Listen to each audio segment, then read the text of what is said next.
explicaciones. El tema que le toca hoy es el Ministerio de Energía y Minas.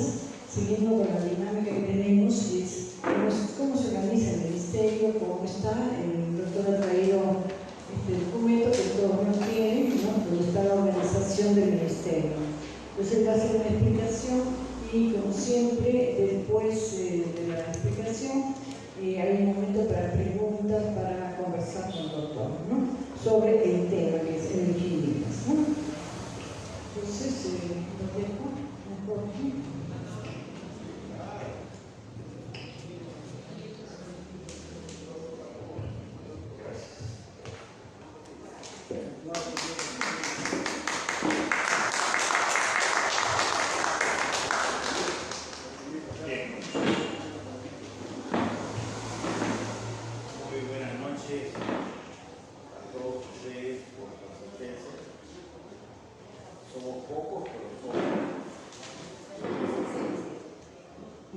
¿Podrías pegar el micrófono? Estamos transmitiendo.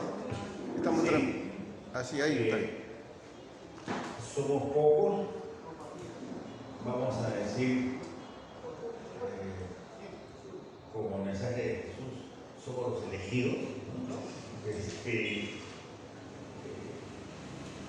Lo importante, quiero felicitar aquí el esfuerzo que hace nuestra amiga Pilar Roca por organizar, podría decir, es esta escuela de formación política, porque si fuéramos gobierno del 2026, es evidente que tenemos que estar preparados. Es evidente que tenemos que conocer cómo funciona el Estado, cómo está organizado. En ese sentido, quien les habla es profesor de la Universidad Nacional Mayor de San Marcos, con 40 años de experiencia. Soy economista de formación y de una u otra forma estamos ligados a la necesidad de cambios estructurales en la economía y la sociedad peruana. Nadie puede estar contento con lo que está sucediendo en el país. Nadie puede estar contento cuando tenemos de cada 100 trabajadores, 75 son informales. Nadie puede estar contento con una situación en la cual el 30% de la población está en pobreza. Y en verdad, ese indicador de pobreza es un indicador engañoso, mentiroso. ¿Por qué? Porque si uno gana más de $3 al día, $2.90 para ser exactos, digamos, si uno gana $90, ¿no?, al tipo de cambio, para hacerla fácil, a 4 soles, 9 por 4, 36, 360 soles, ¿no?, deja de ser pobre, ¿no? Deja de ser pobre. O sea, la estadística oficial es tan engañosa que si uno gana más de $3 al día, en una familia, papá y mamá, pongamos $180, dejan de ser pobres. Lo cual, en verdad, no es realista, ¿no? Es una mentira, ¿no? Y eso hace que la pobreza en nuestro país sea mayor al 50%. Pero sin embargo, nos dicen que este modelo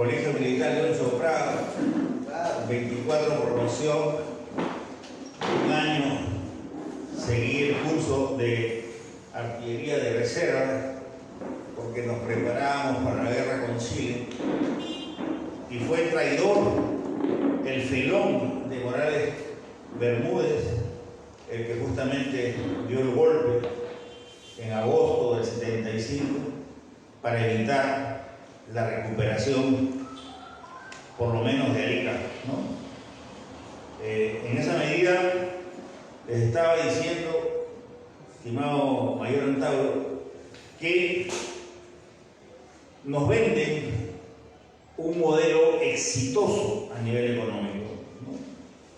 Que somos un país con crecimiento económico, que hemos crecido del año 2001 al 2019 a tasas de 1 punto en términos reales, que somos un país que tiene una solidez macroeconómica, que tenemos las mayores reservas frente a Chile, ni qué decir Argentina, ¿no? Colombia, que somos un país de baja deuda en relación al valor de la producción, el PBI, que somos un país que tiene un déficit fiscal el menor en América Latina, se disparó en el año 2020 con la pandemia a 8% del PBI, ahora estamos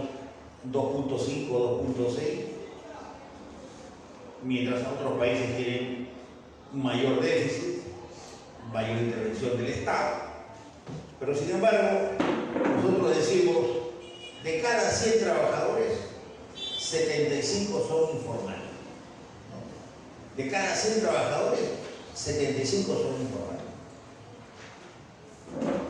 La definición tradicional de pobreza es todo aquel que perciba $3 al día o más, ya deja de ser pobre. O sea que, como le estaba diciendo, si yo tengo un ingreso de $90 al mes, para no hacer la larga, 9 por 4, 36, con 360 soles mensuales, ya no soy pobre. Y esa es una estafa, ¿no? Esa es una estafa. Entonces, en esa medida nosotros calculamos que la situación de pobreza es mayor al 50%. Y la pobreza extrema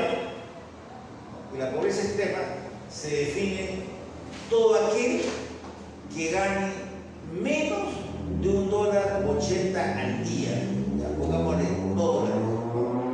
O sea que ese es el pobre extremo. 8 soles. 8 por 30, ¿no? Entonces 2.40. Entonces, ese es el pobre extremo. Un país donde los jóvenes tienen una educación paupérrima. Ocupamos los últimos lugares en las evaluaciones internacionales que le llaman la prueba PISA de aprendizaje de razonamiento matemático y comprensión verbal, ¿no? Entonces, somos un país que por un lado nos venden un modelo exitoso, ¿no? Pero socialmente, ¿no? Macroeconómicamente, podemos decir que estamos bien, pero el pueblo, el de abajo, el que camina y tiene que trabajar y buscárselas día a día, no tiene educación de calidad, no tiene cobertura de salud, no tiene seguro. De cada 10 trabajadores, solo 4 tienen seguro, ¿no? Los otros 6 se la buscan a la buena de Dios. Entonces, el encargo que yo he recibido es de tocar el tema de la minería, cómo está organizada en el país. Entonces, nos dicen somos un país minero. Sí somos un país minero, de tradición minera. Colón, Cristóbal, Cortés en México, Pizarro en Perú, buscaban, ¿qué cosa? El oro y la plata. Europa necesitaba oro y plata para monetizar la economía. Se había cerrado, ¿no? Los turcos habían tomado Constantinopla, que era la ruta para acceder al Asia. Entonces todos buscaban una alternativa, ¿no? Y esa alternativa era América, ¿no? Entonces, miren, entre 1492, que entre comillas se descubre América por Colón, y 1532, en noviembre 16, que Pizarro captura Atahualpa en Cajamarca. ¿Cuántos años han pasado? 40. Bueno, Pizarro es un conquistador de más de 50 años que vino a las Américas con 16, 17 años y aprendió, ¿no?, de Cortés y de otros conquistadores cómo se tiene que luchar en esta parte del Imperio Azteca, lo que fue el Imperio Maya. Ya era un viejo político, en otras palabras, aplicando el principio de divide y reinarás. Entonces, en esa medida,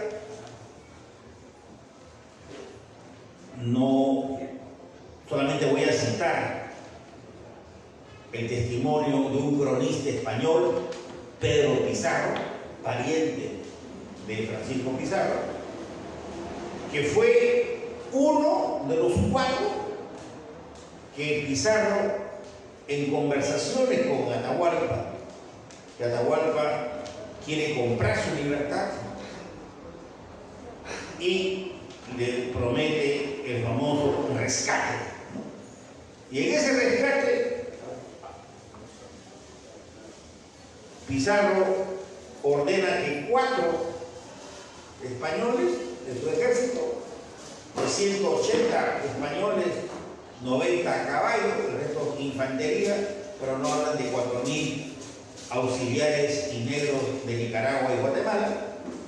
4 vayan al Cusco,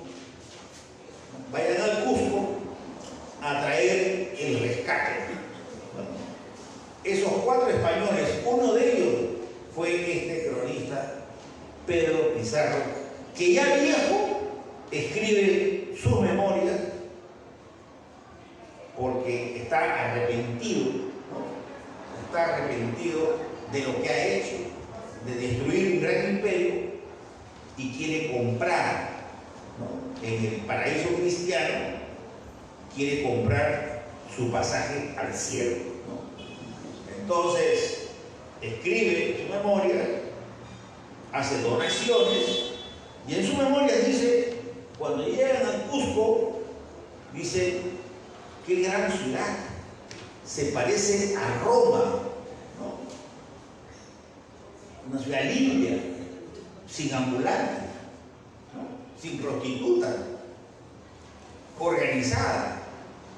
Calculó él que por lo menos había 200.000 habitantes en el Cusco en ese entonces. Y cuando entran a los templos, a los palacios, a las casas, las diversas panacas, que encuentran oro. El Coricancha, el templo del sol, era un templo prácticamente de oro, con un jardín donde se pueden imaginar ustedes animales de oro, frutas de oro, árboles de oro, ¿no?, personas de oro, llamas de oro, tamaño natural. Entonces, para los españoles, encontrar ese oro nace ahí justamente esa tradición. Perú es un país minero, o Europa vale un Perú, un país de riqueza, ¿no? Un país de riqueza, de oro y de luego de la plata. Pero no faltaron unos curas de Salamanca, escolásticos, Luis de Molina, Tomás de Mercado, que decían: no es oro y plata lo que llega a España. Parte de esa caída demográfica se explica por la explotación de las minas, ¿no? Primero del oro, que prácticamente se toma, y luego de las minas de plata. Platas de Potosí, el cerro más rico, cuando el Alto Perú, lo que es parte de Bolivia, pertenecía al Perú, y las minas de mercurio de Huancavelica, ¿no? Que era importante para procesar la plata. Desde la colonia, y nosotros decimos en varios de nuestros artículos, que la forma como se produce, se extrae riqueza en nuestro país es una extracción de tipo colonial. ¿Por qué decimos que es de tipo colonial? Primero, porque está basada en la sobreexplotación del trabajador minero. Los trabajadores mineros terminan con los pulmones reventados por la silicosis. La gran minería de cobre, que es relativamente nueva, por lo menos empezó con la Sauder en los años 60, con tecnología relativamente moderna para la época, de alta productividad, como son los proyectos mineros que se van a desarrollar con Fujimori a partir del 2000. Por eso que ustedes tienen un cuadrito, todos tienen la hoja, todos tienen. Miren, en esa hoja aparece, hay un cuadro que dice: aumento extraordinario de los ingresos por exportación minera. 1990-2023. ¿Todo lo ven? A ver ustedes, de bonito, ¿cuánto se exportaba en 1990?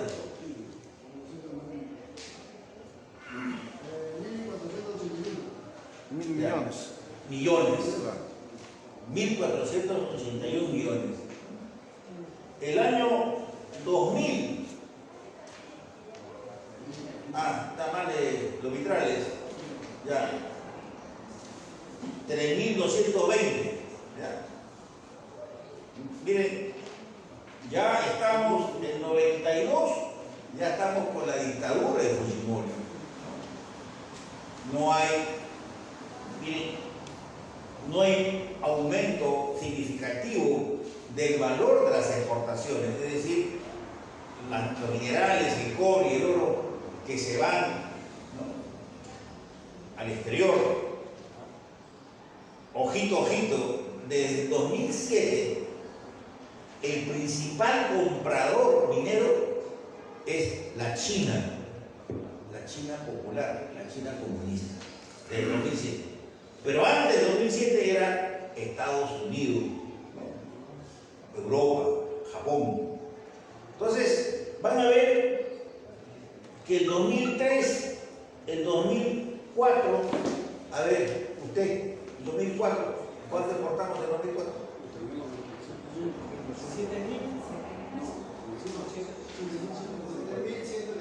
millones. 7.000 millones de dólares. No, 7.124 millones de dólares. ¿No? Entonces, y a partir de esa fecha van a ver ustedes que el crecimiento es explosivo, ¿no? Miren, todo va para arriba, ¿no? Hay una caída 2008, 2009, por la crisis, pero después sube todo, ¿no? Sube por un fenómeno, la demanda china. China necesita para su industrialización cobre, hierro, zinc, plomo. China se convierte en el principal comprador, no solamente de Perú, sino de América Latina. Entonces, hoy día podríamos decir, como antes se decía en los años 60, si a China le da un resfriado, a América Latina le da una pulmonía. No. Y eso es lo que está pasando ahora. China en el año 2000, 2004 crecía a 10, 11% su crecimiento de su PBI. Hoy día crece menos de la mitad, 4.8, 5%. Pero aún así es la segunda economía más importante. Para que tengan una idea, Estados Unidos sigue siendo el primer país más rico. ¿Cuánto es su riqueza? 25 billones es su PBI al año. Billones. O sea, miles de millones, ¿no? Billones. China, ¿cuánto tiene? 17 billones. ¿No? 17 billones. Pero mientras los Estados Unidos tienen 350 millones de habitantes, no llegan a los 400, los chinos son 1.400 millones de chinos. Es la población más, es la economía más poblada. Y la segunda economía más poblada es la India, que también está surgiendo. Entonces, en este cuadro pueden ver ustedes el crecimiento, podríamos decir, explosivo de la minería, ¿no? A partir sobre todo del 2001, 2002, gracias a factores externos, la demanda china, que hizo subir los precios de los minerales, del petróleo, ¿no? La demanda china, prácticamente China, con su demanda de su economía, salva al capitalismo de la crisis del 2008-2009. El 2008-2009 fue una crisis económica, financiera, que si no fuera por el Estado norteamericano, que ordena que los bancos compren, mejor dicho, que el Banco Federal compra la deuda de los bancos para que estos no quiebren, ¿no? Entonces, fuera de ese 2008-2009, prácticamente la economía capitalista y la economía peruana, que básicamente en sus exportaciones es minera, la minería es el 60%, el 65% de las exportaciones, y contra lo que dice la información oficial, formalmente, ¿no? El empleo es de 260.000 trabajadores, pero en la práctica, lo que vemos nosotros en los últimos 10 años es el crecimiento de la minería informal. En Puno, en Madre de Dios, en Ayacucho, en Cajamarca, en La Libertad se agarran a balazo. Y nosotros hemos calculado que ahí lo mínimo que hay son 500.000 mineros artesanales informales. Y eso se va a ver, por ejemplo, en las estadísticas, para que vean cómo manipulan las estadísticas y cómo el propio Estado en el siglo XXI es incapaz de resolver un problema. Me voy a explicar. En el Ministerio de Energía y Minas, volteamos la página, lo que no significa olvidar, ¿no? Ven ustedes un cuadro que dice organigrama estructural del Ministerio de Energía y Minas. ¿De acuerdo? ¿Todos lo ven? ¿Cómo no dice que no tiene lentes? No, acá todos tienen que participar. Y el que se duerme, ese sí, carajo, no lo escribimos en el partido, ¿no? Entonces, miren, ahí aparece el despacho del ministro. ¿No? Despacho del ministro. El último ministro, que es un empresario puneño, minero, Rómulo Mucho Mamani, ¿no? Que ha estudiado en la Universidad de Puno, pero que es un empresario exitoso, que tiene una empresa que presta servicios a las mineras en explosivos. Tiene como 500 trabajadores en la empresa. Entonces, lo primero que dijo cuando fue ministro, fue nombrado ministro, tía María, el proyecto del Tambo, del río Tambo, tiene que salir sí o sí, ¿no? Bueno, no pasaron ni 24 horas, ¿no?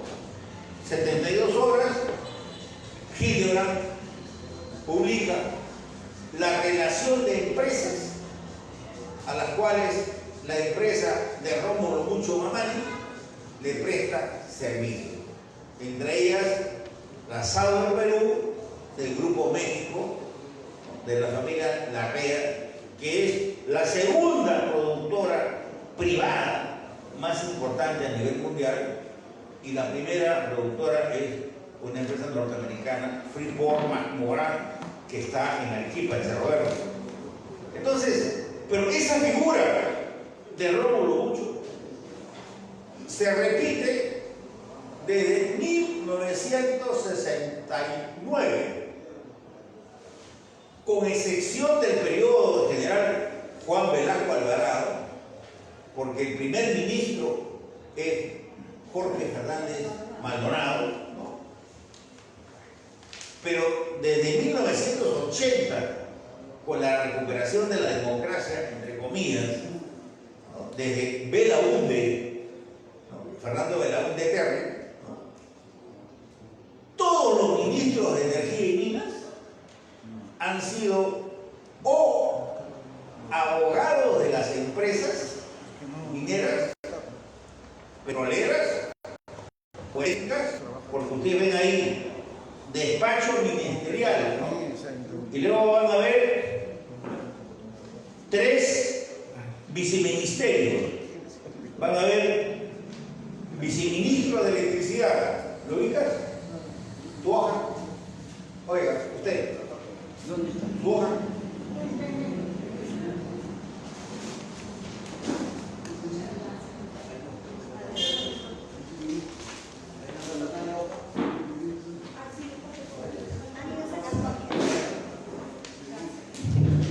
Bueno, esas que...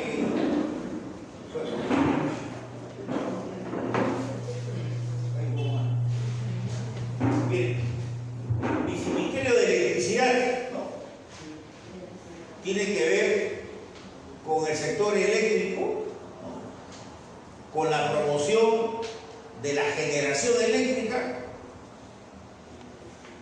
transporte eléctrico, transmisión y distribución. Hoy día esta luz que está acá en Lima es de 2 empresas estatales chinas.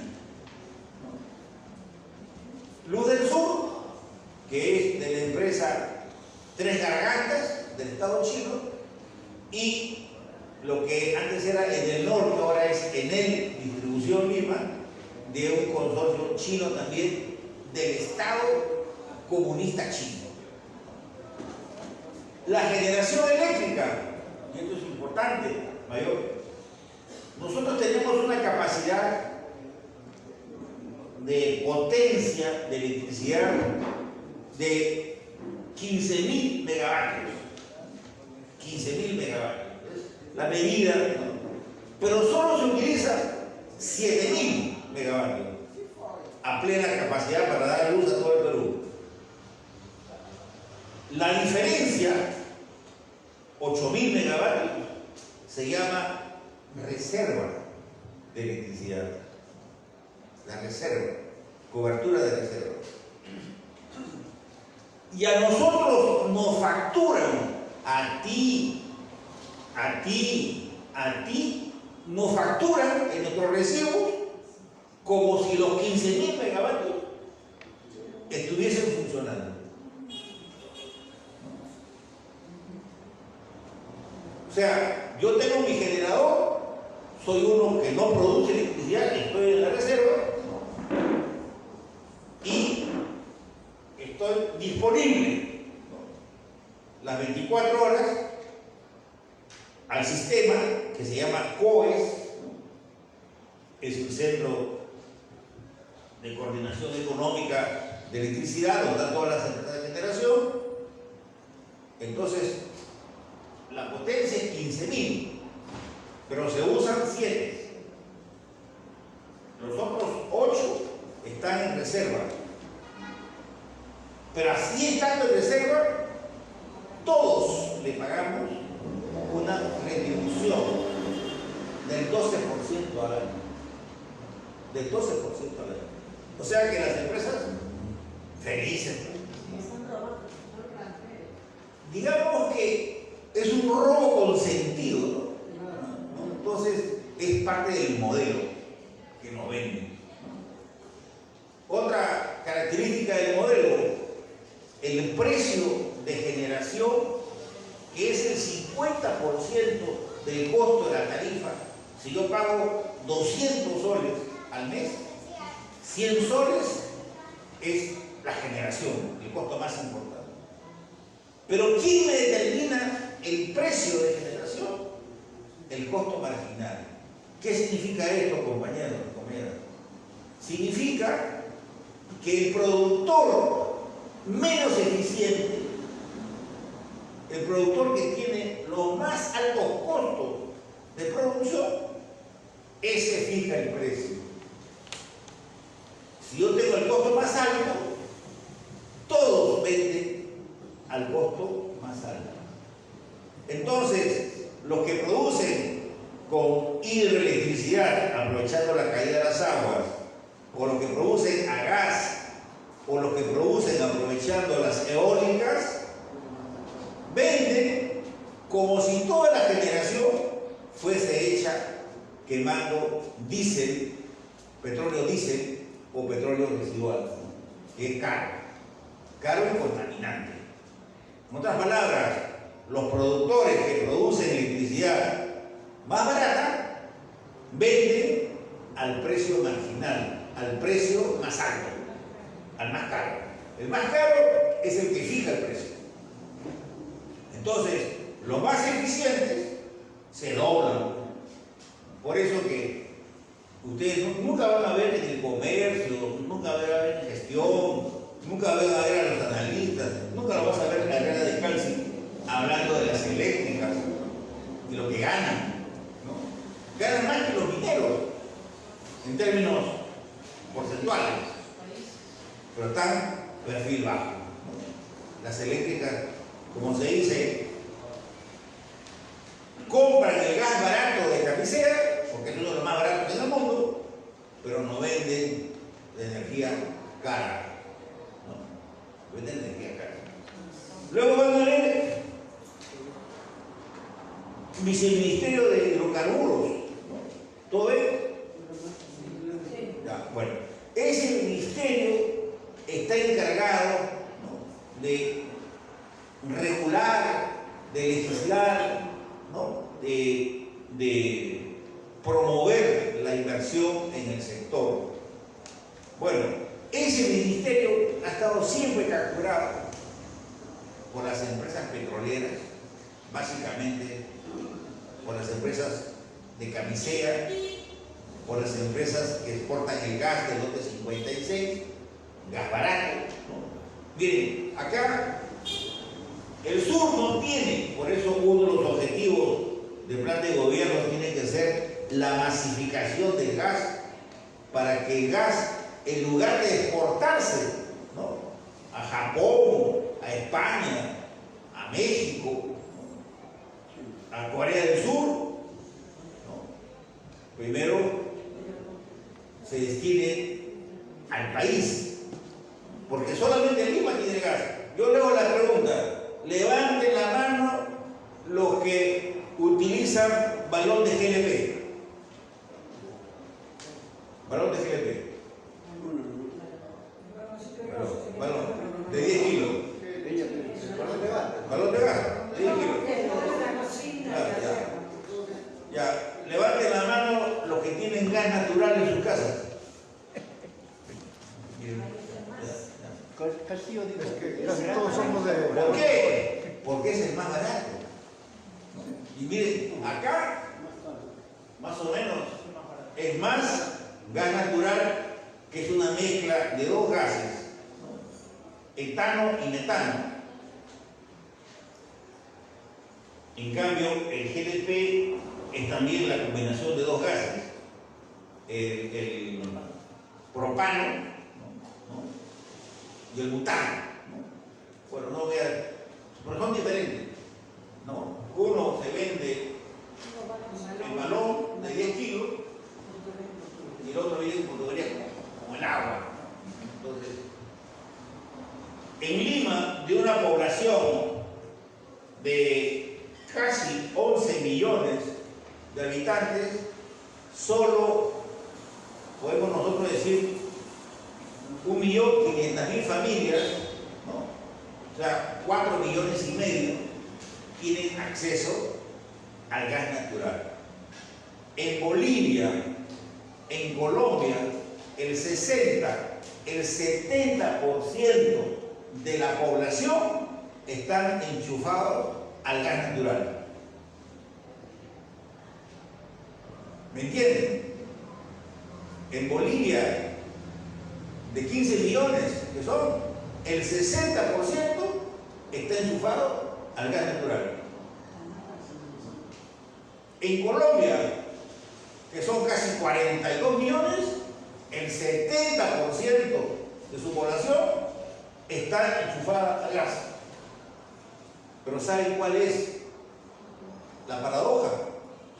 Perú tiene más reservas que Bolivia y que Colombia, ¿no? Y nuestros hermanos del Cusco, de Arequipa, de Puno, no tienen gas. ¿Se dan cuenta cómo es la política económica? El gas se exporta. Se exporta, ¿no? Se va para afuera. Y luego van a ver viceministerio de Minas de costado y todas las direcciones que están atrás. Es evidente, si somos gobierno en el 2026, tenemos que conocer cómo funciona la estructura del ministerio más importante de la economía peruana, después del Ministerio de Economía y Finanzas. ¿Por qué? Porque en este ministerio está el sector minero, que es el 65% de las divisas de dinero fresco que entra por la minería. En el caso de hidrocarburos, básicamente petróleo y gas, ¿no?, tiene que ver con petróleo y gas. Aquí somos dependientes del petróleo, y tengo que decirlo. El año 94, Fujimori privatiza Petroperú y sobre todo los lotes de Petroperú, con una producción estimada en 125.000 barriles al día. Y dijo, privatizo Petroperú porque tenemos que levantar la producción local, nacional. Bueno, hoy día no producimos ni 40.000 barriles al día. Se privatizaron los lotes de Petroperú, que eran los lotes rentables, se privatizaron los grifos primero. Petroperú tenía 78 grifos y en esa época, en 92, habían 1.450 grifos y Petroperú solamente tenía 78. O sea, 78 frente a 1.450. Hoy día hay 4.500 grifos y ninguno es de Petroperú. Ni uno. Los que son o que tienen el logo de Petroperú, Petrored, son grifos privados que tienen el logo de Petroperú, pero no son propiedades de Petroperú. El privado es el que pone el precio, no Petroperú. Entonces, se privatizaron envasadoras como GLP, el gas, GLP. ¿Por cuánto se vendió? 7,5 millones de dólares, compañeros, el año 92. Los chilenos del grupo COPEC, del grupo Angelini COPEC, en septiembre del 2015, recompran Solgas a la empresa Repsol, que era la dueña de Solgas. ¿Saben cuánto pagaron los chilenos? 267 millones de dólares. O sea, el Estado se deshizo de un activo, de una empresa rentable, por 7,5 millones. Los chilenos en el 2015 compran esa misma empresa que tiene 30% del mercado, ¿no? Que tiene plantas envasadoras en 9 departamentos del país. Y miren, en Chile la bolsa, el mercado de valores, obliga a que las empresas que compran activos en el exterior, en este caso en el Perú, diga usted por qué ha pagado 265 millones de dólares. Los chilenos son tontos. Entonces, la empresa que compra, COPEC, Abastible, aparece aquí con el nombre de Abastible, dice, por 265 millones de dólares, yo he pagado, desagrego el precio, el nombre, que es un intangible, la marca, en otras palabras, por la marca he pagado 23 millones de dólares. Solo por la marca. Por la lista de clientes, porque tengo mis clientes, 24 millones de dólares. La infraestructura y todo lo demás, 119 millones. O sea, comienzan a desagregar. Entonces, solo la marca, por la marca los chilenos pagaron 23 millones de dólares. El Estado peruano, con la dictadura de Fujimori, se deshizo de Solgas por 7,5 millones, compañero. Y el precio del gas era de 5 soles el galón, y ahora está más de 60, 65. Y en realidad, como está subsidiado por el Fondo de Estabilización, su precio debería ser mayor. Entonces, ya saben, Viceministerio de Hidrocarburos, y luego tienen el Viceministerio de Electricidad, que ya hablamos cómo funcionan, ¿no? Las distorsiones que hay a nivel de generación, a nivel de transmisión. En el caso de la transmisión de electricidad, yo quiero decirles una cosa, ¿sí? Discúlpeme. Ya, en el caso de la transmisión, quiero decirles que otra empresa del Estado, en este caso ISA de Colombia, controla el 54% de las acciones. O sea, la transmisión, los postes que atraviesan el país, es una empresa colombiana. La distribución de gas en Lima, Cálida, quienes conforman Cálida son empresas del Estado colombiano, que se llama Energía de Bogotá. ¿Y Energía de Bogotá de quién depende? Del municipio, de la alcaldía de Bogotá. O sea que, ¿es Estado o no es Estado? Es Estado. O sea, el municipio de Bogotá es el accionista principal de Cálida, ¿no? Entonces, de Promigas. Entonces, para que vean ustedes las distorsiones, y no se olviden, en el caso de las tarifas, tenemos 15.000 megavatios de potencia, funcionan, producen 7, pero nos cobran como si fuesen 15. Y por eso nosotros pagamos un sobreprecio en la tarifa eléctrica. Entonces, ahí ven ustedes las diversas direcciones, depende de cada ministerio. Y lo que yo quiero para redondear aquí la frase, yo he sido asesor de la Comisión de Energía y Minas el año 2001, he formado parte de la Comisión Investigadora de Javier de Canseco, de Gustavo Momellona, por los delitos económicos en 2002, 2003, y prácticamente estoy ligado al sector, más que ligado, casado con el sector, ¿no?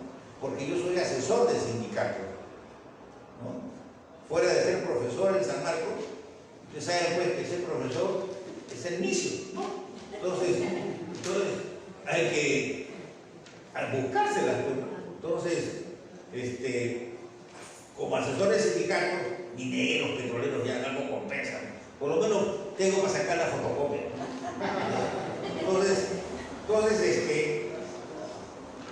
¿qué percibo?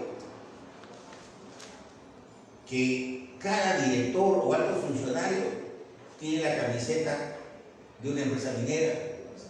Este tira pantamina, este patea para camisea, este patea para una empresa Luz del Sur, ¿no? O sea, ¿y por qué, compañeros?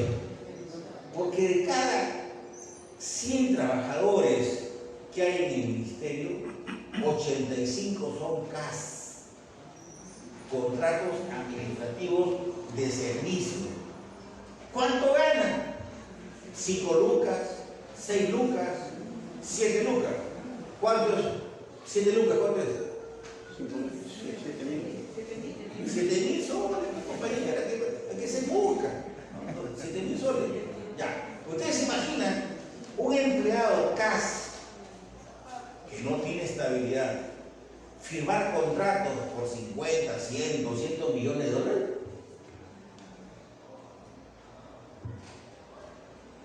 En otras palabras, es un ministerio capturado por el capital, por las grandes empresas, ¿no?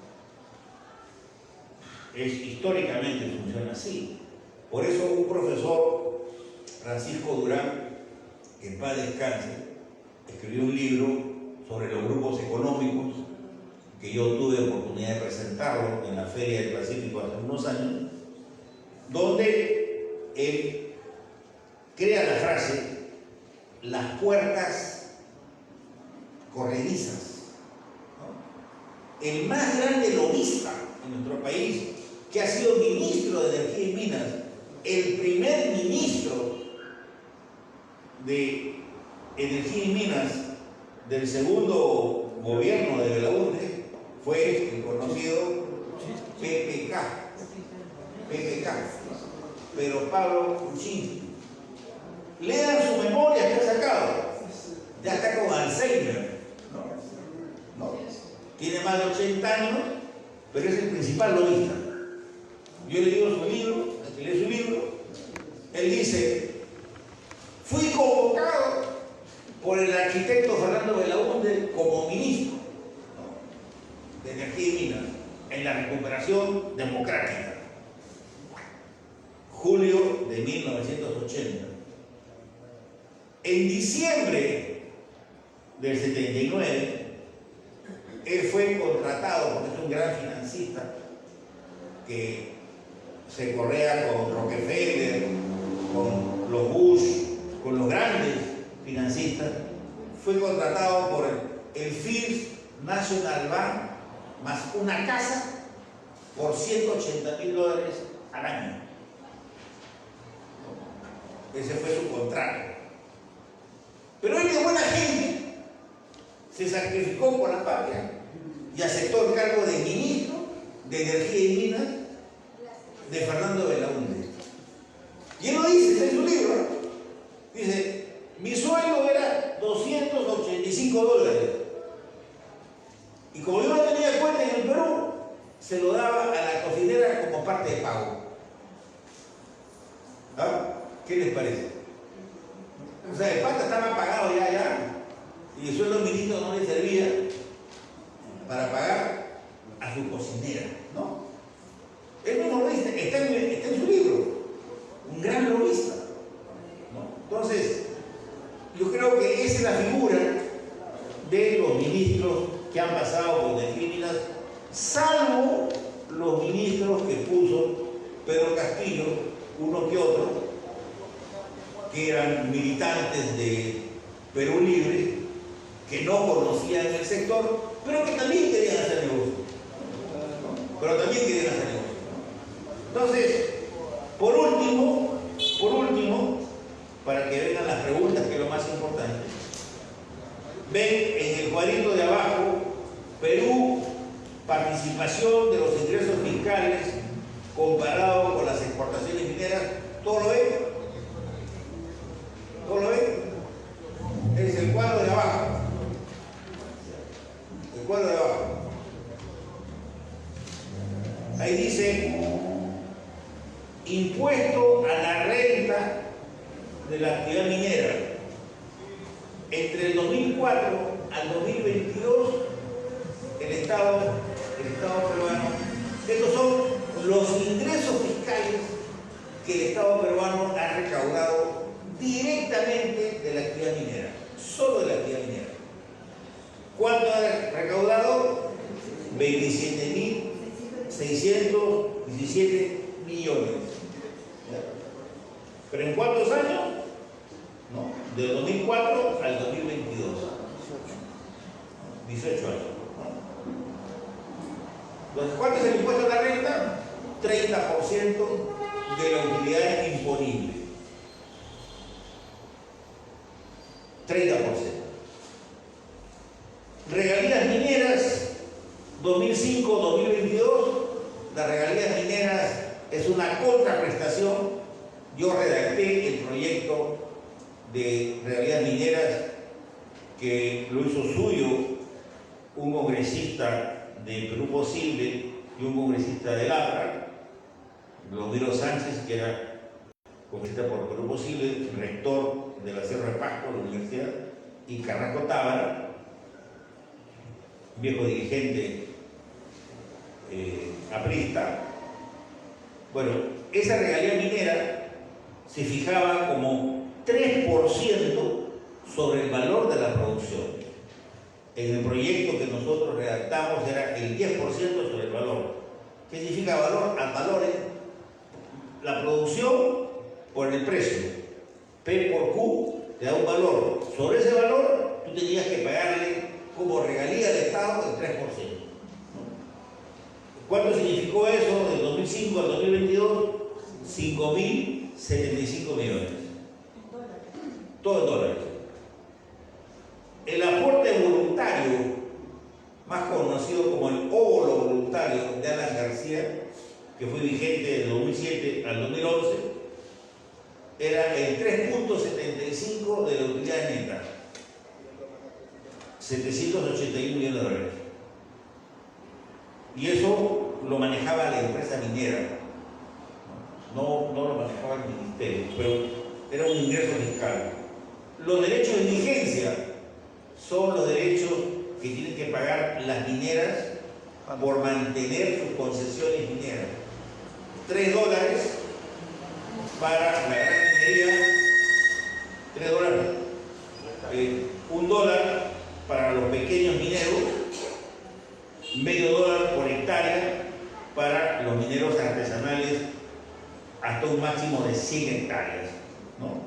¿Cuánto ha significado? 1.031 millones de dólares. El gravamen especial, que es un impuesto especial que lo instituyó el gobierno de Ollanta con la borrachita del poder, ¿no? Y eso yo lo critiqué en el diario 1 porque era una entrega, un entreguismo. El gravamen especial a la minería las regalías, la ley 29788, 2011-2022 y el impuesto especial a la minería se hicieron en el gobierno de Ollanta y para mí fue una sacada de vuelta, ¿no?, al interés público. ¿Por qué? Porque se aplicaban sobre la tasa de utilidad operativa, no sobre el valor de la producción, sino sobre el margen operativo. Pero ahí están los rubros. ¿Cuánto suman? Sumamos 1, 2, 3, 4, 5, 6, 7. ¿Cuánto suman? 41.000 ¿qué? Ya, 41.040 dólares. Ya. B. Ingresos por exportaciones mineras. En el periodo 2004-2022 hemos sumado todos los ingresos de exportación en ese periodo. ¿Cuánto suma? 434.490 millones. Ya. Dividimos A entre B. La participación del Estado fiscal es de 9.45. ¿Esto qué significa? En cristiano, compañeros, para que me atiendan los que están atrás, que de cada 100 dólares de ingresos de exportación, el Estado se queda con 9.75. 45. Pero eso no es nada, compañero. Si yo a ese 9.45 o 9 dólares le resto las devoluciones que por derecho le corresponden a las empresas, porque así está en la ley minera, el impuesto, las devoluciones por IGB, porque no se exportan impuestos, o sea que la SUNAT tiene que devolver a las empresas el 18%. O sea, toda empresa exportadora, no es un privilegio solamente la minería, también viene la P, todos los exportadores, los agroindustriales, en el sentido que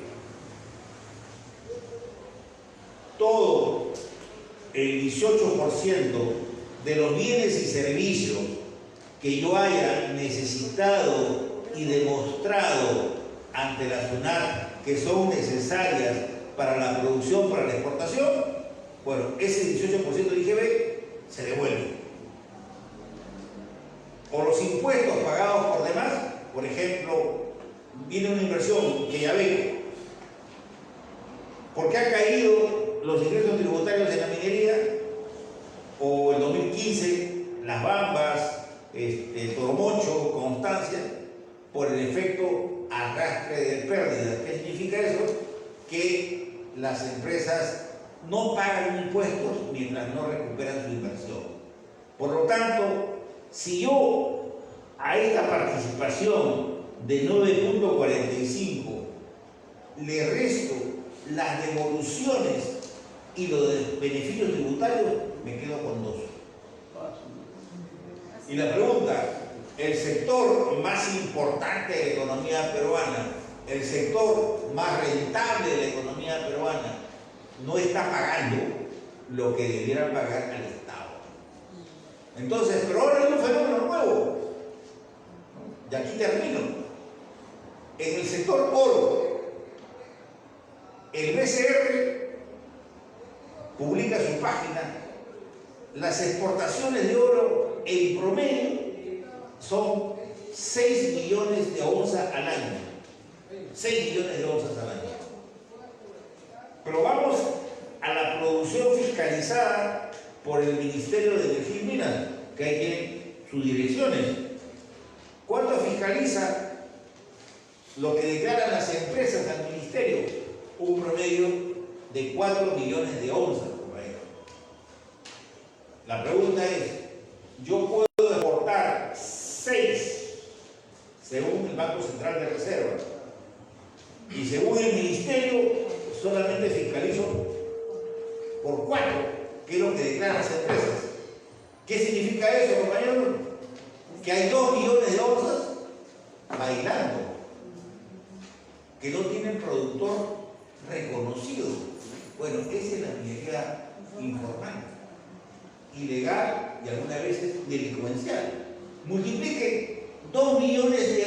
onzas por $2.000 la onza como está ahora, con tendencia a la subida. Justamente voy a escribir mi artículo sobre el precio del oro, que ya pasó, está sobre el 2.200. Estamos hablando de una riqueza de $4.000 millones, compañeros, que no paga impuestos, que corre por la economía, pero no paga regalías, y por eso que tenemos 500.000 mineros entre artesanales, informales y legales, ¿no? Y que tenemos que hacer una propuesta al país. PPK tenía una propuesta interesante, que yo la suscribí en su momento cuando él estaba en campaña en 2016. Él decía, no importa un poquito de contrabando, ¿no? ¿Cuál era contrabando? Les digo esto, compañeros, porque es un dato que yo voy a poner en mi artículo del sábado. El Perú exporta, el año pasado hemos exportado 5.200.000, una cosa así. Pero en promedio estamos en los 6. En Bolivia, uno entra a las estadísticas bolivianas y ve producción de oro boliviano 0. Exportación desde Bolivia 1.800.000 onzas. Ese es el oro que sale de Madre de Dios, que sale de Puno, se va a Bolivia y Bolivia lo exporta. Como hay el oro que se explota en Amazonas, en Condorcanqui, en la frontera del Cóndor, ¿no? Y se va como concentrado al Ecuador, ¿no? Y el Perú pierde. ¿Qué decía PPK? Decía, no podemos crear el banco minero como antes, ¿no? Pero tenemos el Banco de la Nación, que es el banco más importante del país, que está distribuido a nivel nacional. E incluso lo que no hace el Banco de Crédito y el Banco Continental, el Banco de la Nación los representa hasta en la punta del cerro. Entonces, ¿qué decía PPK? Decía que el Banco de la Nación pague un poquito más del precio del oro al artesano, al informal, con la condición que se formalice. Yo trabajé en el Congreso el proyecto de ley de minería artesanal, un proyecto positivo, pero en el Ministerio, y acá termino, en el Ministerio, el Congreso puede dar las leyes más favorables, pero el reglamento de la ley lo hace el Ministerio y sus abogados, sus abogados son impuestos por los estudios privados. Incluso, para mi sorpresa, muchos estudios, de los grandes estudios oligárquicos del país, ofrecen a sus profesionales, a sus practicantes, a costo cero, gratuito. Entonces, pues, un funcionario que llega, un ministro, dice, ¡ay, qué bien! Pero ¿a qué tienen acceso? A la información privilegiada. Ya conocen los proyectos de ley, lo que se está haciendo, las disposiciones. O sea, en el propio ministerio, por eso yo siempre he dicho, el Ministerio de Energía y Minas es la mesa de partes, ¿no?, de la sociedad de minería y petróleo y energía, ¿no?, es funcional, ¿no? Bueno, entonces, ¿dónde están los intereses del Estado? Eso es lo que nos debiera preocupar, ¿no? Entonces, aquí hay ese fenómeno. Oye, exportas por 6, pero la producción que se declara es por 4. Bolivia no tiene oro, pero aparece exportando 1.800.000 onzas. Es oro que sale de Perú. Claro, es más de 6, por 8 por lo menos. Entonces, si queremos nosotros, en este caso, dejar de ser un productor de materias primas, tenemos que apostar por las políticas de valor agregado, industrializar nuestro producto. Italia es el país líder mundial en la producción de joyería, de oro y artesanía, de oro y plata. Lo paradójico, compañeros, es que Italia no produce ni un gramo de oro. Todo lo compra al mercado internacional. Nos compran nosotros oro. Compran el oro y lo procesan. Tienen más de 8.000 empresas, entre pequeñas y medianas empresas, y lo ligan al turismo. Italia recibe más de 100 millones al año de turistas. Entonces, no tiene oro, pero es el principal productor de artesanía, de joyería fina, qué sé yo. Es lo mismo que Suiza. Suiza no tiene cacao, pero el mejor chocolate es Suiza. Le compra al Perú, le compra a Ecuador, le compra a Colombia. Entonces, apostar por las políticas de valor agregado, y eso lo tiene que hacer el Estado, compañeros. Como lo hizo Velasco. Velasco inauguró la planta de hilo, la refinería de zinc, de cobre, de hilo, y la refinería de zinc de Ventanilla. ¿Qué hizo Fujimori? Las vendió a mil precios, las remató.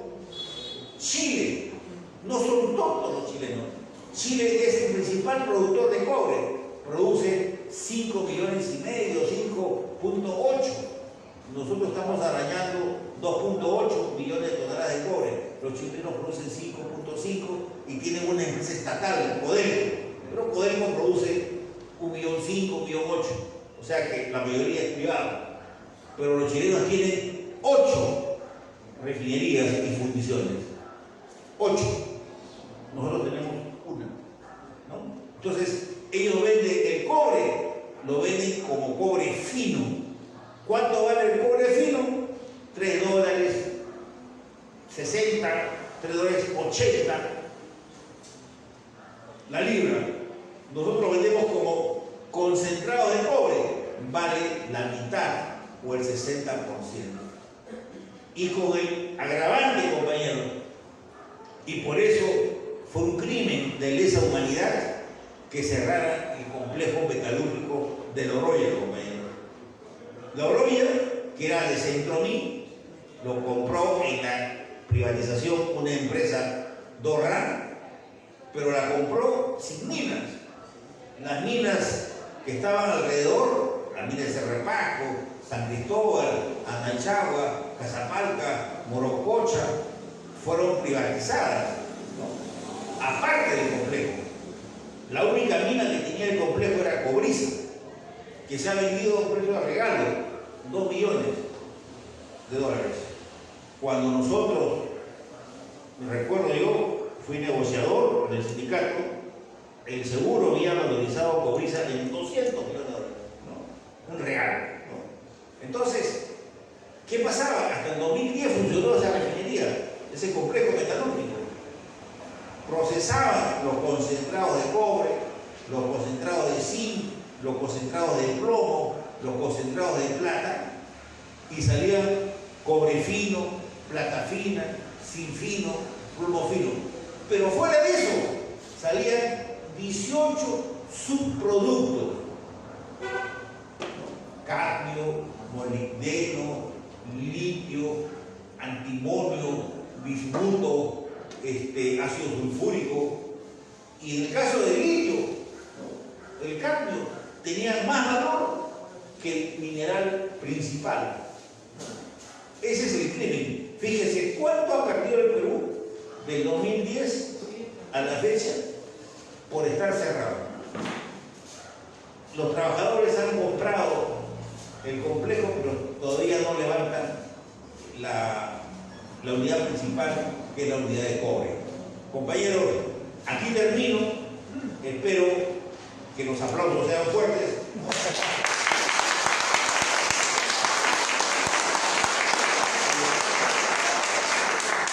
Espero que hayan aprendido algo, pues, pero ya tienen acá. Y por si acaso, mi Facebook, que tiene mi nombre, los artículos de minería, de petróleo, a los que estén interesados. Ya. Gracias, compañero.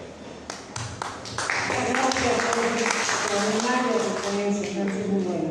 Le voy a pasar preguntas. Vamos a empezar a preguntar, Ricardo. Hola, ¿qué tal?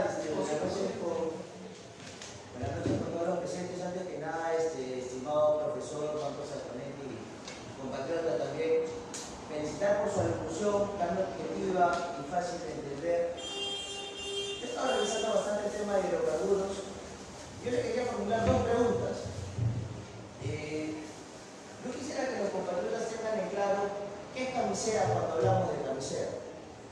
Ustedes recordarán, compatriotas, que uno de los caballitos de batalla políticamente hablando de Pedro Castillo fue la renegociación de camisea. Y que incluso su premier, en ese momento, Guido Bellido, antes de retirarse, antes de hacer su pataleta, dejó la renegociación. Yo les quisiera comentar un poquito, nada más solo lo voy a leer muy lindos. Cuando se descubre camisea en el año 1981 por la empresa Shell, se descubren dos yacimientos, San Martín y Cagliari, en la Convención de Cusco. Pero también se descubren 17 yacimientos, lo llamemos el depósito de gas. De esos dos yacimientos, San Martín y Cagliari, hay más de 80 pies de millones cúbicos de gas. No le voy a tocar el tema de que más de ese gas, el 90% es gas metano, de los cuales podemos derivar a proteínas, con la cual es un gran importante para todos, porque podemos acabar con el hambruna. Pero sí le quisiera hacer una pregunta respecto a esto. Yo sé que si le consultaría sobre lo que se hay que hacer con camisea es, se tiene que renegociar. Pero yo le consultaría, ¿cuáles serían para usted los términos de la renegociación de camisea? Esa sería mi primera pregunta.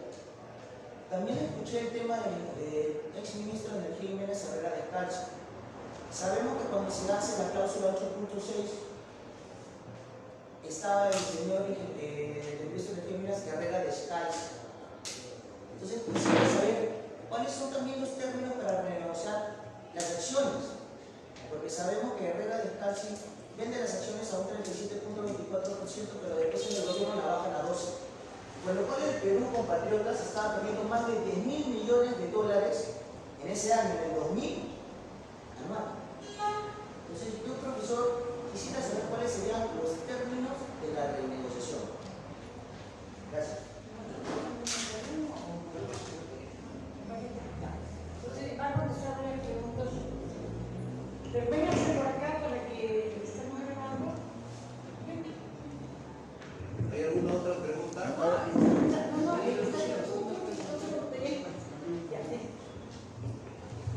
Ya.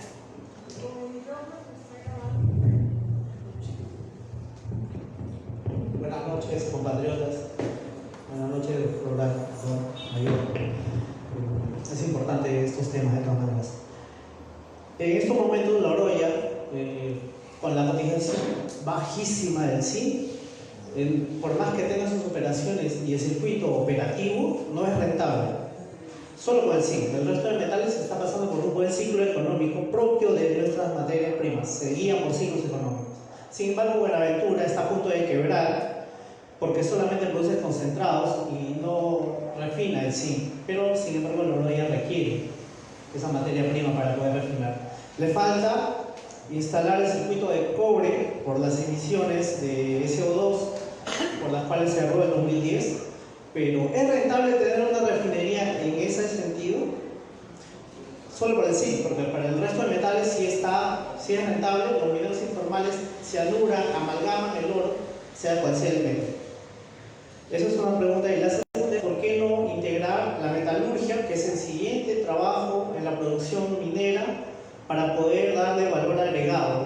La metalurgia es la que te produce el refinado de cobre, el laminado del acero también, porque tenemos las reservas de hierro más grandes de Sudamérica que compró Shogun y que ahora explota Shogun, Chongqing y diversas empresas chinas para producir hierro barato para luego vendernos en forma de cambio, ¿no? Eso sería todo. Gracias.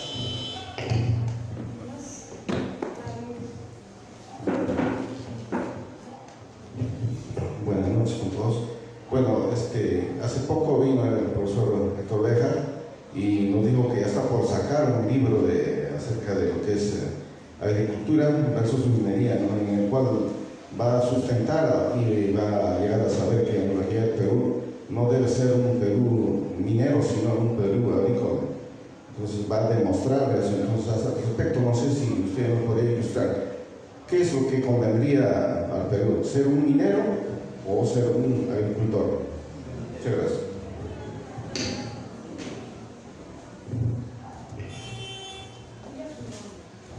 Muchas gracias. Buenas tardes. Mi nombre es Jorge Contreras Durán, de Ancón. La pregunta, considerando que los gases de efecto invernadero han puesto a nuestro planeta en riesgo, la alternativa es, en nuestra patria, la energía eléctrica. Pregunté anteriormente eso, considerando que la forma geográfica de nuestra patria es excelente para generar 10 centrales hidroeléctricas del Mantar. Con eso podríamos mitigar ese problema que aqueja a nuestro planeta y también generaremos mucha producción y asimismo nuestras áreas en nuestra cordillera tenemos inmensas cantidades de cobre. Procesarlo hasta un segundo nivel, alambres, por ejemplo. De esa manera podríamos industrializar. ¿Es posible realizar esos planteamientos, doctor? Muchas gracias.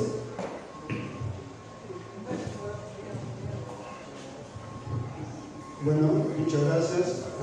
Agradecer al doctor por la excelente exposición, ojalá que siempre esté con nosotros. Yo quisiera hacer 3 preguntas. La primera es que explique más específicamente lo que es esa ley que impide que el gobierno cobre los impuestos que debe cobrar a las empresas petroleras. El segundo es el contrato que se ha hecho, que los 40.000 barriles de petróleo que saca el Perú lo venden a precio de exportación, a precio internacional. Ese contrato si se puede anular. Y el tercero es lo que está diciendo ahorita el ministro de Energía, que dice que quiere privatizar Perú. ¿Qué es lo cierto que ellos quieren privatizar todo esto? Que usted nos diga la realidad.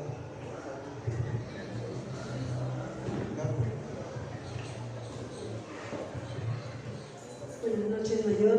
Buenas noches, doctora Pilar. Buenas noches, compatriotas. Mi pregunta es la siguiente, doctor.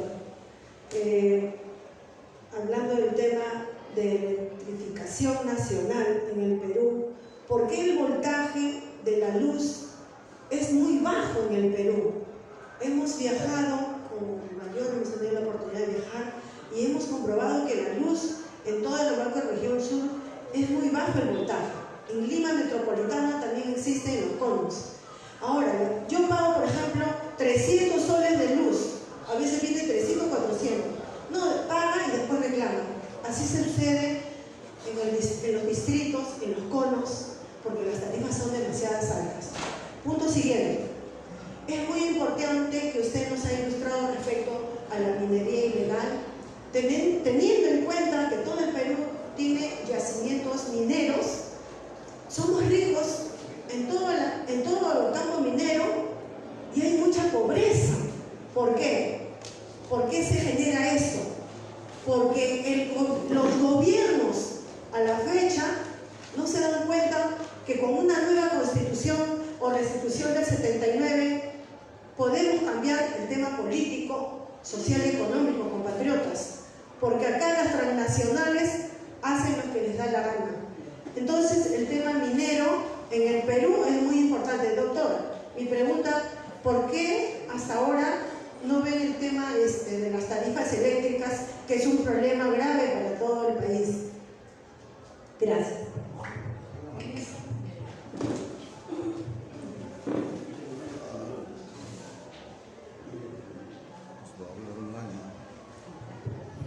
Buenas noches, profesor, todos compatriotas, doctora y mayor, y muchos respetos para ustedes.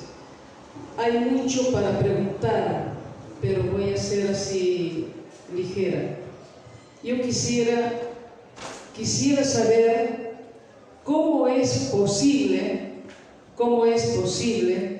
es vergonzoso y es un crimen lo que han hecho todos estos gobiernos en contra de nuestro país, en contra de los peruanos. Han enriquecido, enriquece a otros países y el nuestro lo han dejado abandonado a su suerte. Nuestro país está completamente abandonado en todo y está sangrando todos los días. Y los que sabían realmente de todo esto, ¿cómo permitieron? Yo quisiera hacerle la pregunta, ¿por qué lo permitieron y por qué lo siguen permitiendo? Porque yo pienso de que debe ser ya un alto, como dice la compatriota. Dios quiere, la Virgen Santísima, yo estoy pidiendo a Dios que el mayor Antauro sea presidente. Y de la mano del pueblo y de la mano de Dios para que gobierne como realmente debe ser y recuperar a nuestra patria porque es de los peruanos y para los peruanos, y recuperar todos nuestros recursos naturales que nos pertenecen a los peruanos y que toda la vida nos han robado y nos han saqueado estas transnacionales en complicidad con estos gobiernos que nos han gobernado y nos siguen gobernando. Gracias. Un momentito, en este momento estamos permitiendo que se expresen más y no digan los primeros.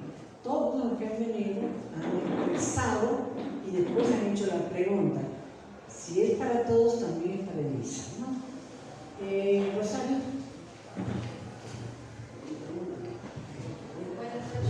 Buenas noches con todos, buenas noches. Mayor, todo bueno. No, yo voy a la pregunta. Mi preocupación es, por ejemplo, yo tengo un departamento, yo pago 200 y 200, pero yo veo en Lima, en otros distritos, son multifamiliar, tienen lavadora, ¿por qué pagan menos? Yo veo que pagan 90, 70, pero yo pago 200, de ahí no baja. Ese es mi pregunta.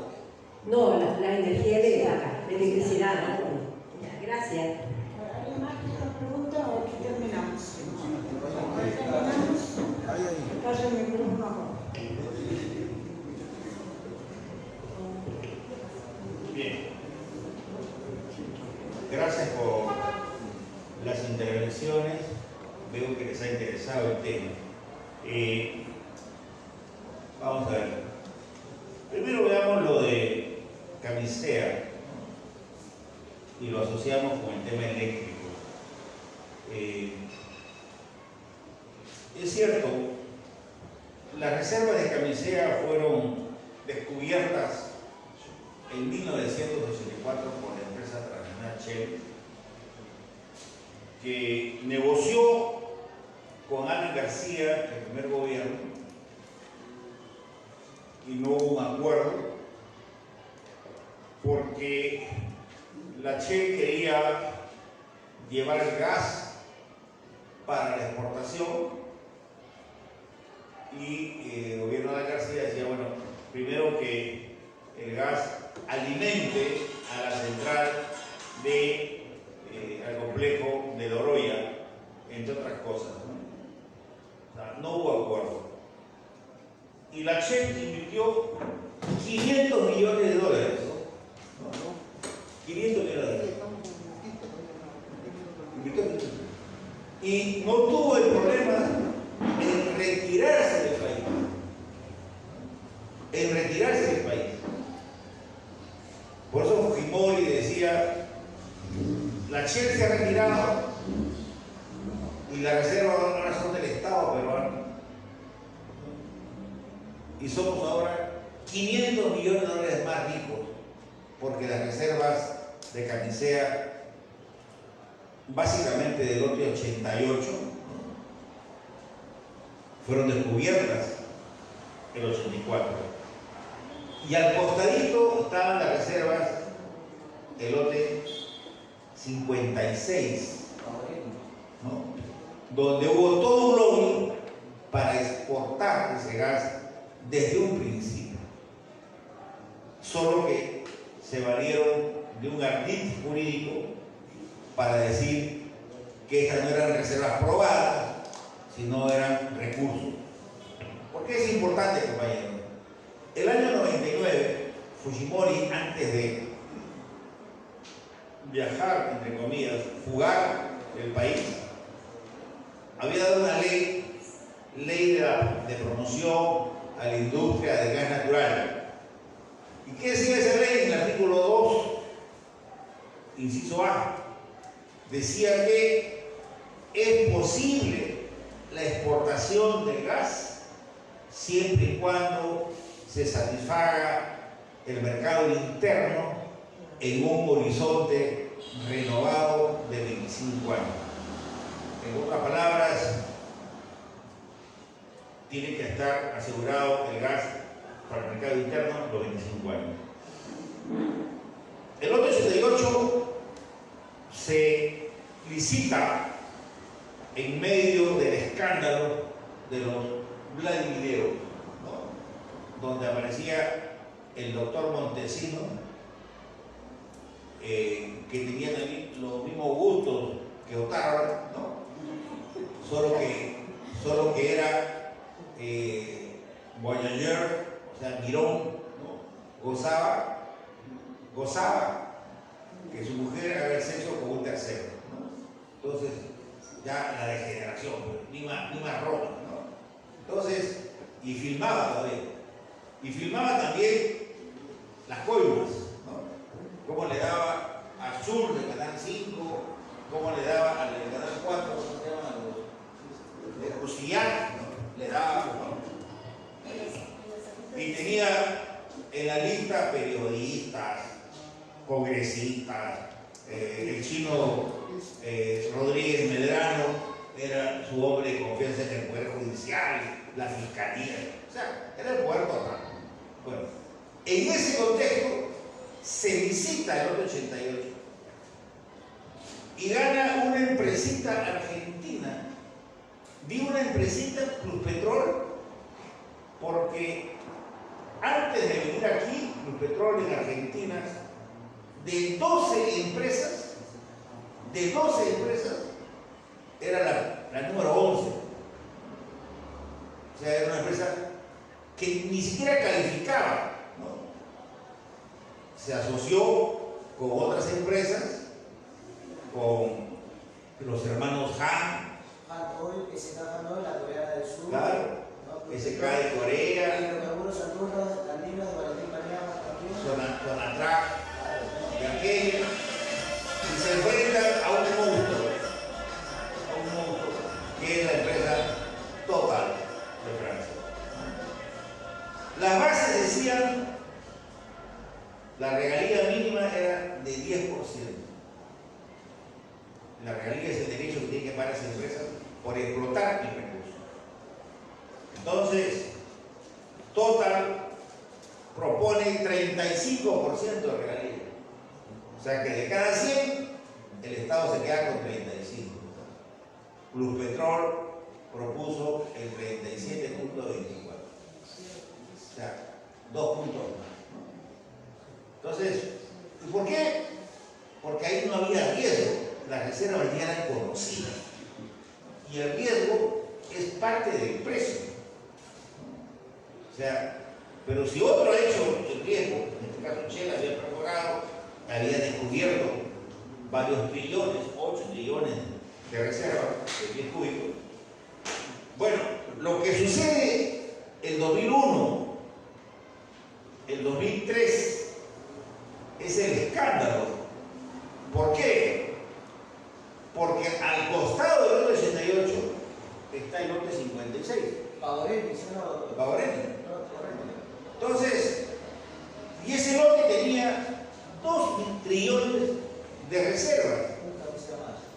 ¿Y qué hizo Perú Petro? Ahora que se rasgan las vestiduras, porque Perú Petro le quiere dar directamente, en negociación directa, los lotes de Tanara a Petro Perú, lotes donde no ha habido inversión de riesgo, donde han explotado el petróleo, las reservas probadas y probables que dejó Petro Perú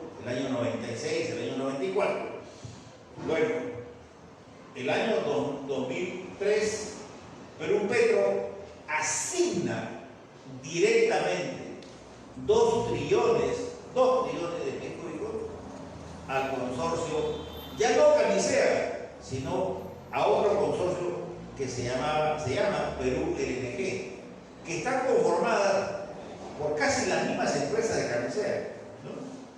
Entonces, y allí prácticamente se les regala directamente 2 trillones de pies cúbicos y 200 millones de barriles de condensado, y los condensados es como darles petróleo. ¿Por qué? Porque esa es la base para obtener los líquidos de gas natural que valen como el petróleo.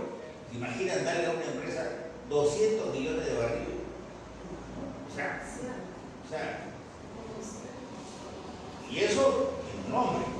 Entonces, y lo que vino peor fue el 2005, el Consorcio Perú LNG de exportación ya había firmado un contrato en México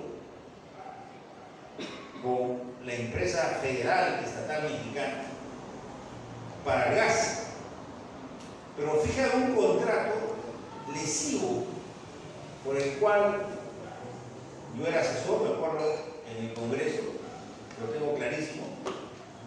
Si acá en el Perú la unidad de medida era $3 por millón de pies cúbicos, el contrato de exportación fijaba un precio de 50 centavos de dólar por millón de BTU. ¿Y qué hacía? En este caso, Rexor, que era la responsable, a partir del 2010, ya con Alan García, se exporta el gas del lote 56 a México, pero antes de eso, en 2005, diciembre, el consorcio exportador no calificaba, solo tenía 2 trillones de reservas de gas y quería construir la planta Menchorita, la que está en Cañete, pero para conseguir financiamiento, dejando como prenda las reservas como respaldo, o sea, tener petróleo o tener gas en el subsuelo es como tener plata en el banco. O sea, los bancos te prestan en función a tus reservas. Bueno, Perú LNG no tenía 2 trillones. Entonces, ¿qué hace el gobierno? En este caso, Toledo, y ahí estuvo metido PPK, Jaime Quijandría, para descanso. Pero básicamente el gobierno Perú Posible dispone una ley que el lote 88, que sí tenía reservas aprobadas, le preste 2 trillones al lote 56 a Perú LNG, y así Perú LNG pudo ir a la banca internacional y decir: tengo 4 trillones, préstame 4.500 millones de dólares. Y con eso levantaron la plata de la Pampa Menchorita, una planta donde el gas del lote 56 se enfría, se convierte en líquido, se ponen en buques tanqueros y salen al exterior, ¿no? Entonces, a precio regalado.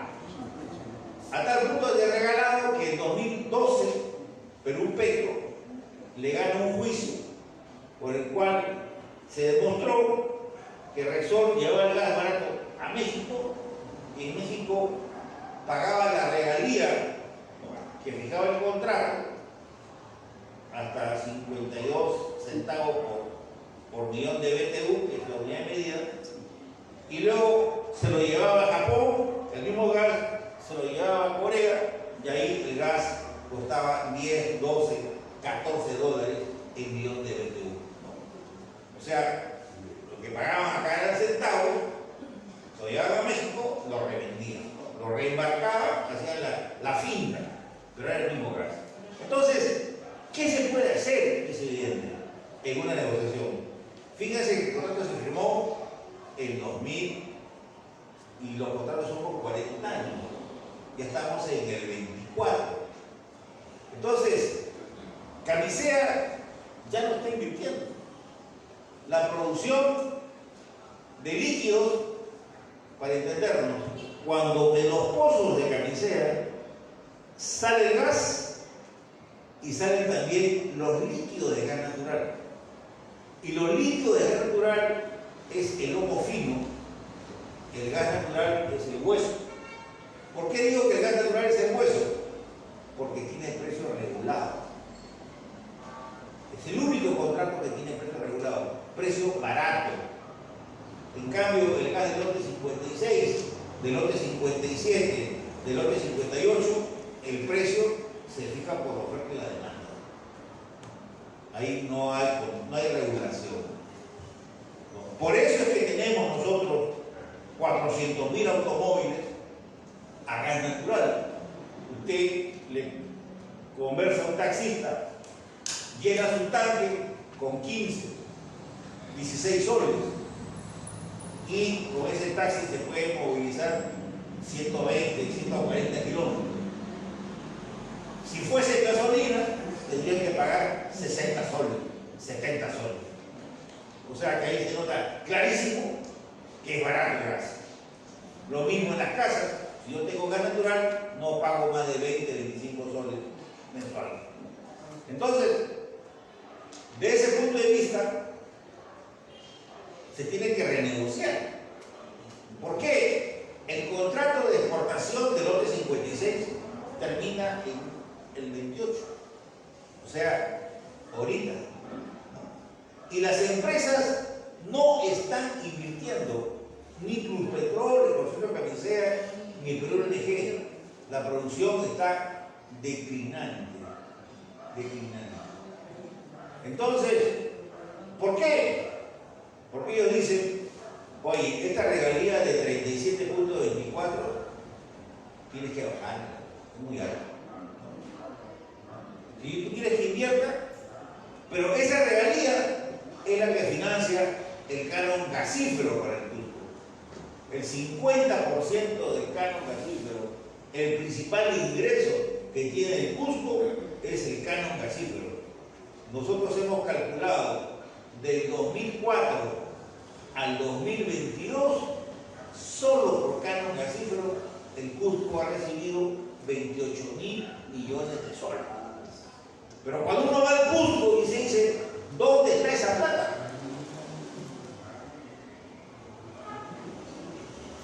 Se la han tirado.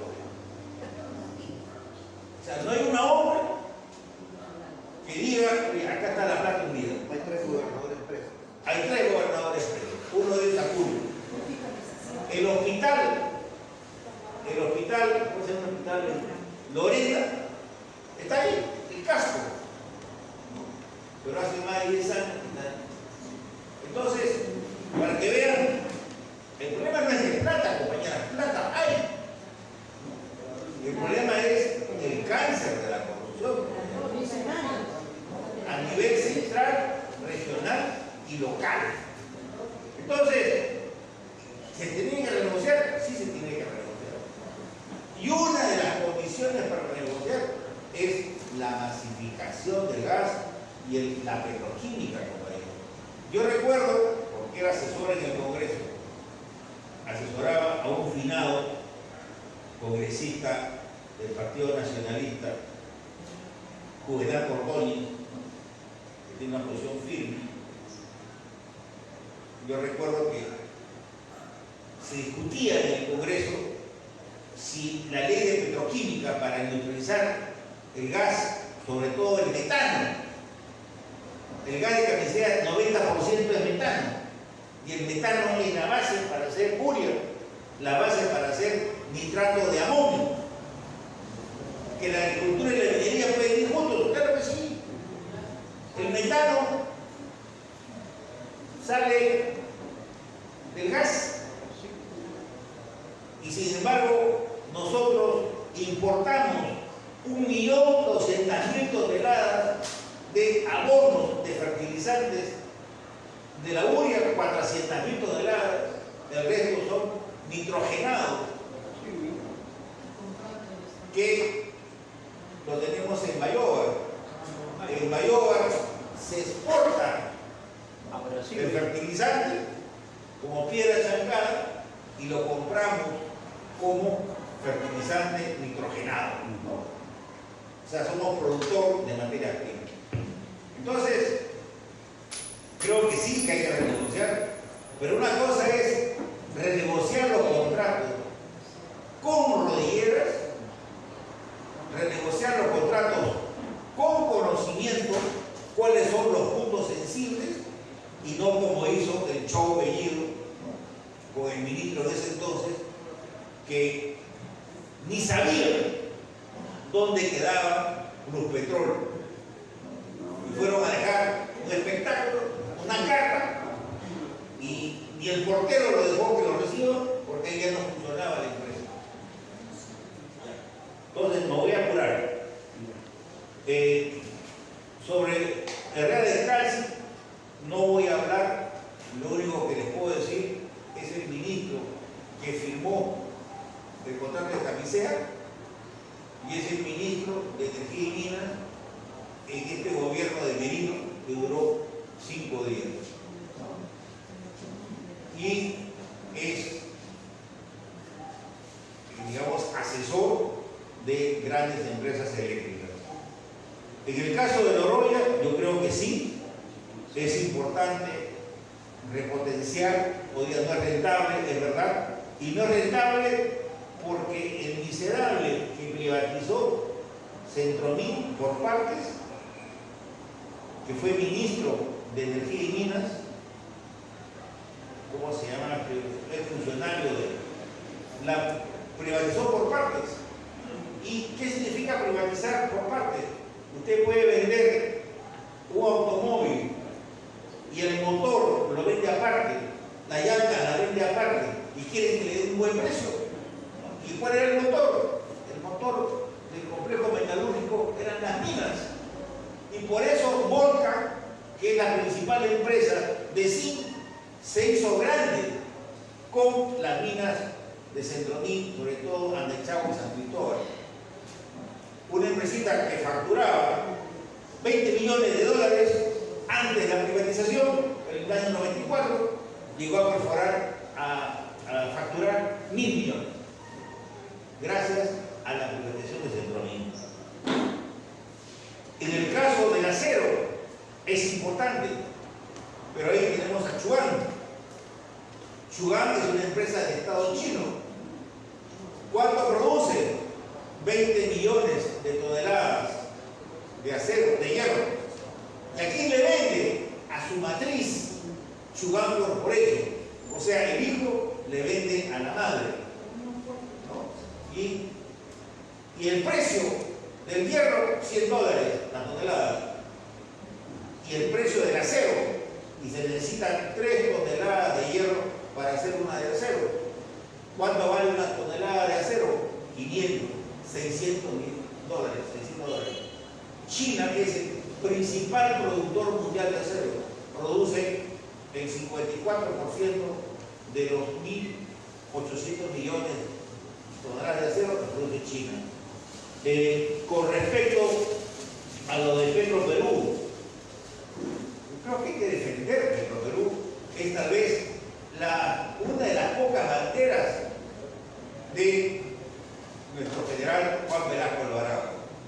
Pero ¿cómo se puede defender una empresa que no tiene grifo, que no tiene lotes, que le dan contratos por 2 años? El contrato más importante, el lote 10, y por eso han cambiado al ministro Oscar Vera por Rómulo Mucho, y Rómulo Mucho que dice, Petroperú es una empresa quebrada. Puede ser una empresa quebrada que tiene activos por 10.000 millones de dólares, solo en activos fijos 7.000 millones, y pasivos por 8.000 millones, y de esos 8.000 millones, 4.500 se van a pagar hasta el año 2042. ¿No? Hasta el 2042. O sea que la refinería es rentable. Hay consultoras que te dicen que esa refinería te va a producir 500 millones de dólares de utilidad anual en los próximos 10 años. Pero sería más rentable si se hubiese lotes propios, pero esos lotes propios son el apetito de las empresas petroleras, porque ahí está la renta petrolera. En el caso de la agricultura y la minería, yo creo que sí son conciliables. Yo no creo que nosotros sea un país agricultor, compañeros. El 51% de los alimentos que tenemos todos los días es importado. Los fertilizantes son importados, ya les dije cuánto. El 25% de la población activa está en el agro subempleada. El modelo aquí ha favorecido a los agroexportadores. Antes se exportaba agroindustria por 500 millones, en 2000 se dio una ley especial con privilegio, igual que la minería, y hoy día factura 10.000 millones. La pregunta es, ¿por qué no le damos esos privilegios también a los pequeños, a los medianos, a la industria, para transformar nuestro país, para generar empleo, compañeros, que es lo principal que nos está faltando? Y la política rectora de Antauro debe ser justamente la generación de riqueza con empleo digno para todos los peruanos. Gracias.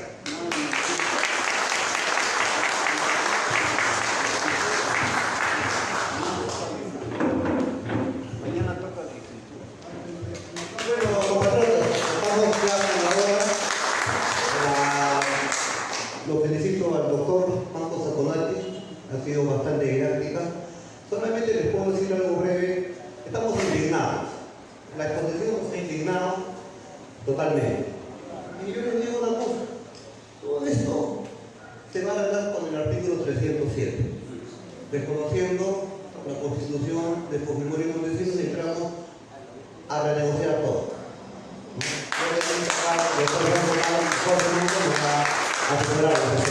Bueno,